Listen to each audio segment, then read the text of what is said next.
Hi, it's Tommy from White Studios. Here to give you another quick lesson this week. This week we're going to do Bohemian Like You by the Dandy Warhols. It's a new tune we're doing in the cover band. Not gigged it yet, but looking forward to gigging it because it's just a pumping tune. So I'm going to play through it full speed and then show you the sections. And I'm not going to go through the strumming patterns because I always mess them up and I sound stupid. And no one's going to learn from a guitar teacher that sounds stupid, so I'm going to avoid doing it. And just watch my hand and listen to the song, and it's just eighth notes really, or 16th, whichever. So watch closely, and this is full speed playthrough of it.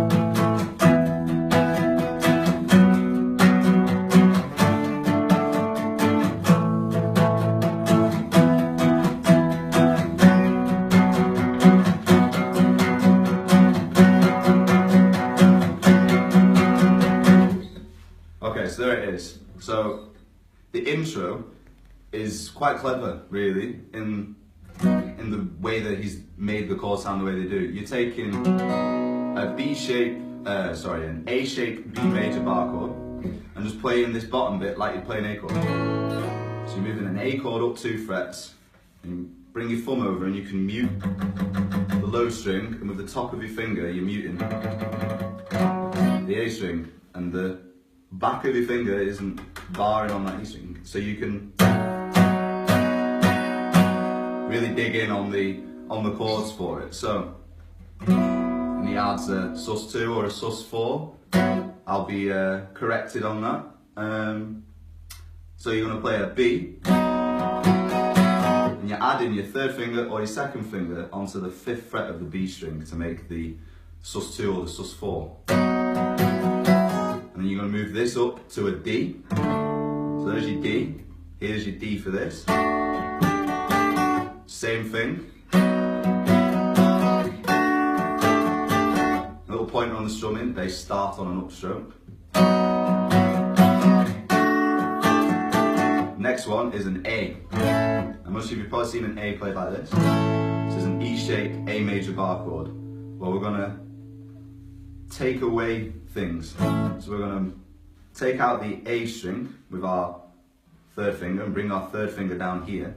We're going to kind of make an F chord shape. So if you know your F chord, you want to slide this up so this finger is on the 7th fret. Now you have an A.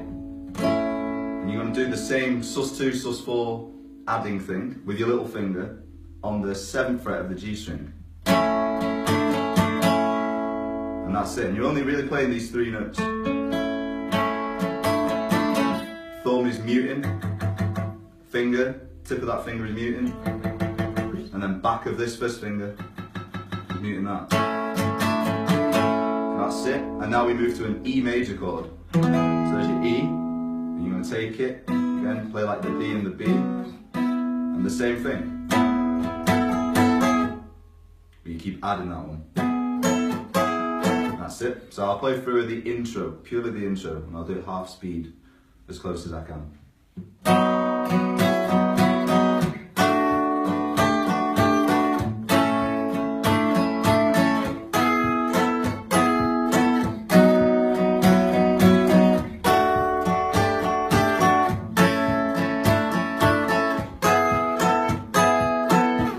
Okay, so that's the intro there. A nice close-up by Craig. Okay, so the verse is the same chords as the intro, and it sounds different because of the way you can play the chords. So you can either play them as full bar chords or as power chords. And this really depends on whether or not you're in a band with 2 guitarists or you're just on your own. If you're on your own, I'd play the full chords personally, because big fat sound for the chorus, and then for the verses, you know, drop down to your power chords. But in a band with 2 guitarists, there's a lot of fun to be had with playing around with the ways that you play chords. So I'll show you the verse now. I'll play through it for you. And I'll say the chords as I'm playing. So here we go. Starts with a B, to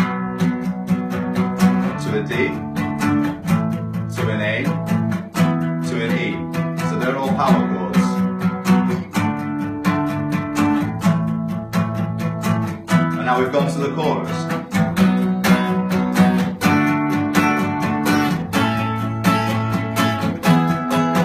Still in the chorus.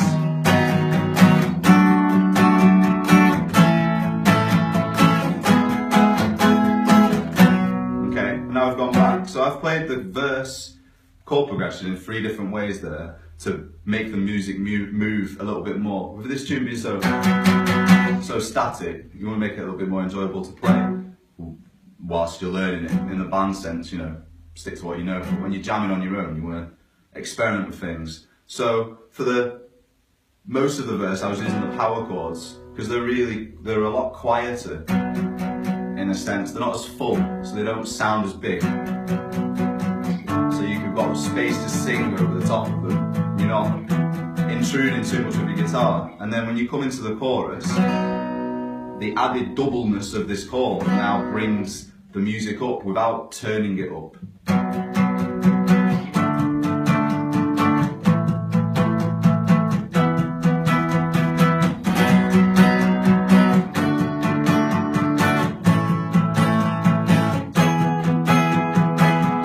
So I may have played it a bit louder then, but I just got excited.